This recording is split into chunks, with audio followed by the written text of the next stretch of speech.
इस वीडियो में बात करेंगे कल 5 फरवरी का दिन है और कल आपके मार्केट में क्या हो सकता है और इससे मैं काम करने वाला हूं। और जैसा कि आज आप सभी ने देखा मार्केट में शुरुआत में मार्केट आपका पॉजिटिव में ओपन हुआ, थोड़ा डाउन हुआ, उसके बाद मार्केट अपने आप को अच्छा खासा ऊपर की साइड में लेके गया और आज सेंसेक्स की एक्सपायरी थी उसमें भी अच्छा खासा कॉल ऑप्शन बढ़ा। और जिस हिसाब से आज मार्केट काम किया है यहाँ पर मार्केट पॉजिटिव डायरेक्शन में काम कर रहा है। लेकिन आपको क्या ध्यान रखना है, किस हिसाब से आपको काम करना है, तो ध्यान रखना है यहाँ पे मैं आपको बताता हूँ। ये जो जोन है ये रेजिस्टेंस लेवल का जोन है 24,200, ठीक है। और यहाँ पे एक जोन रहेगा 23,000, ठीक है, 23,900, ठीक है। ये जोन आप ध्यान रखो 23,900 और 23,200 जोन जो है एक रेजिस्टेंस लेवल का जोन है। इस जोन में अगर मार्केट आता है आपका तो थोड़ा सा यहाँ पे अप एंड डाउन कर सकता है, तो इस जगह आपको थोड़ा सा संभलना है। और इसके ऊपर अगर निकलता है तो फिर एक अच्छी रैली देखने को मिल सकती है मार्केट में। लेकिन कल का मेरा प्लान क्या हो सकता है, किस हिसाब से मैं कल काम करने वाला हूँ, ध्यान दीजिएगा।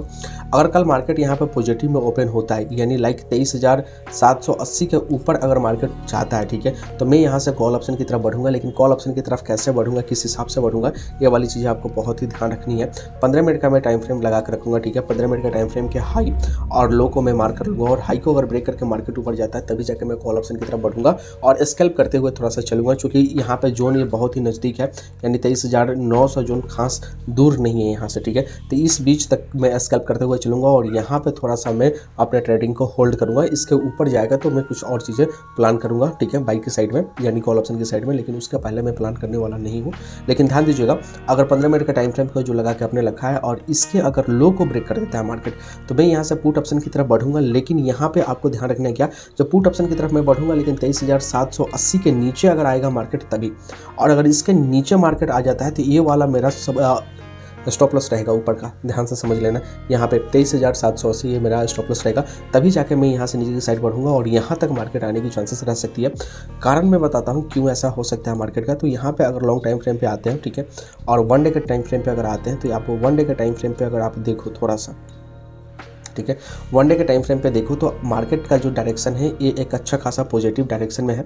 यहाँ पे एक न्यूज़ थी, आप सभी को पता है न्यूज़ थी, तो यहाँ पे आपका बजट का भी टाइम था और साथ में डोनाल्ड ट्रम्प का भी न्यूज़ था। तो वहाँ पे जैसे ये वाला आपका नीचे आया था मार्केट, लेकिन यहाँ पे जो आपका ये बाउंस बैक दिया है ऊपर की साइड में गया है, ये बहुत इंपॉर्टेंट है। और इसके ऊपर निकलता है तो फिर मैं वहाँ से पॉजिटिव साइड में रहने वाला हूँ। लेकिन ध्यान दीजिएगा, ये जो जोन है यहाँ पे आप देखो, ये जोन है ना, ये बहुत ही ज़्यादा और रेजिस्टेंस लेवल का जोन है। यहाँ से मार्केट आपका ऊपर गया है और यहीं से फिर से नीचे आ गया, दिख रहा है ना यहाँ से मार्केट। तो एक ये मार्केट आपका रेजिस्टेंस के जैसे काम कर सकता है और यहाँ पे मार्केट काफ़ी देर होल्ड भी रखा था। तो इस बीच में अगर मार्केट रहता तो थोड़ा सा हम लोग होल्ड भी रखते, लेकिन इसके ऊपर निकल गया है तो यहाँ से कॉल ऑप्शन की तरफ बढ़ सकते हैं। लेकिन कब जाएंगे, जब यहाँ पे जो 23,780 को अगर ब्रेक करता है तभी जाके यहाँ से ऊपर की साइड बढ़ेंगे। उम्मीद है दोस्तों निफ्टी के बारे में आपको समझ में आ गई होगी, कोई दिक्कत आपको नहीं होगी, ठीक है।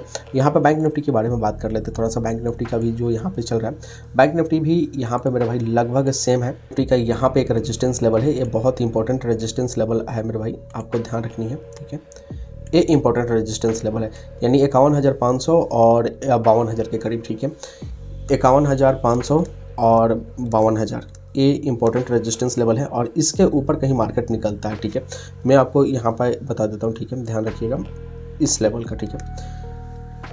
50,400 अगर इसको ब्रेक करता है ऊपर की साइड में मार्केट तो मैं यहाँ से कॉल ऑप्शन की तरफ बढ़ सकता हूँ, ठीक है। और यहाँ तक मैं वेट करूँगा, ठीक है, यानी 51,500 तक का मैं वेट कर सकता हूँ, क्योंकि यहाँ से कुछ अच्छी मूवमेंट देखने को मिल सकती है। लेकिन अगर इनकेस मार्केट अगर इसके नीचे ओपन होता है तो मैं थोड़ा सा वेट करूंगा और नीचे की साइड आता है तो मैं फिर से पुट ऑप्शन की तरफ मैं बढ़ूंगा, ठीक है। और पुट ऑप्शन की तरफ कैसे बढ़ूंगा, तो 15 मिनट का टाइम फ्रेम आपको ध्यान रखनी है। और यहाँ पे अगर आप 15 मिनट का टाइम फ्रेम अगर लगा लेते हैं, ठीक है, 15 मिनट का टाइम फ्रेम अगर लगा लेते हैं तो ध्यान से अगर आप देखोगे तो इस लेवल के नीचे अगर मार्केट आ जाता है, ठीक है, यानी इस लेवल के नीचे कहने का मतलब है मेरे भाई 49,800, ठीक है, 49,800 के लेवल के नीचे आ जाता है मार्केट तो मैं यहाँ से पुट ऑप्शन की तरफ बढ़ूंगा और इस लेवल के नीचे 50,400 इस लेवल के ऊपर मैं कॉल ऑप्शन की तरफ बढ़ूंगा। लेकिन 15 मिनट का टाइम फ्रेम लगा के आपको ध्यान रखना है। 15 मिनट के अगर हाई को ब्रेक करता है तभी जाके यहाँ पे बढ़ूंगा और 15 मिनट के लो को अगर ब्रेक करके मार्केट ये जाता है तभी जाकर मैं नीचे के साइड जाऊँगा। और इनकेस मार्केट अगर आपका बहुत ही ज़्यादा पॉजिटिव ओपन होता है, अगर इसके ऊपर पॉजिटिव ओपन होता है तो ठीक है मैं पॉजिटिव साइड रहूँगा, ठीक है। लेकिन लेवल के नीचे मार्केट आता है और बाइंग के साइड में अगर आप होल्ड रखते हो तो फिर दिक्कत आ सकती है। मार्केट कल अगर इधर कहीं ओपन होता है, नेगेटिव में मार्केट ओपन होता है और इस लेवल को ब्रेक करता है तो फिर मैं नीचे की साइड जाऊँगा, ठीक है, जहाँ पे मैंने बताया आपको 49,800 का लेवल एक आप मिला सकते हो, ठीक है।